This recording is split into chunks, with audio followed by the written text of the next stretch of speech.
हाय, मैं आज अपनी इस वीडियो में यूट्यूबर को एक एडवाइस करूंगा कि यार आप लोग हिम्मत मत हारें।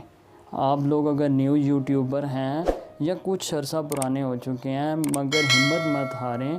आप वीडियोस बनानी और अपलोड करनी ना छोड़ें। आप लोग ये मत सोचें कि यार व्यूज़ नहीं आ रहे, सब्सक्राइबर नहीं आ रहे, चैनल मोनेटाइज होगा कि नहीं होगा, अर्निंग होगी कि नहीं होगी। बिल्कुल होगी यार।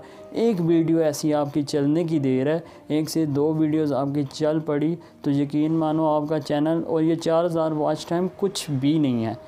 ख़ुद सोचो, आपने वीडियोस के ऊपर देखा होगा, काफ़ी सारी यूट्यूब पे वीडियोस हैं जिन पे देखा होगा 2 मिलियन 1 मिलियन। और अगर आपके 5-5 के यानी 5-5 हज़ार भी व्यूज़ हो जाते हैं ना एक वीडियो पर, 4 वीडियो भी आपकी इतनी चल जाएंगी ना तो यकीन मानो आपका जो वॉच टाइम है पूरा हो जाएगा। आप 5 मिनट की वीडियो या 2 मिनट की वीडियो को लो और उसको 5000 के साथ ज़रब करके देख लो कि कितना वॉच टाइम बन रहा है।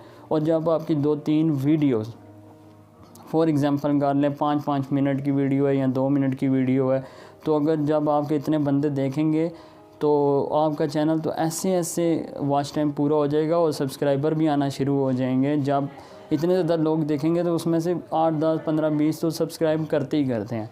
दोस्तों, कब लक चले, कब अल्लाह पाक की मर्ज़ी हो, उम्मीद अल्लाह पे रखें। अच्छी वीडियो आप बनाओ, वो नहीं चलेंगी। कोई आप ऐसी वीडियो उठा के लगा दो, देखना कहाँ से कहाँ पहुँच जाती है।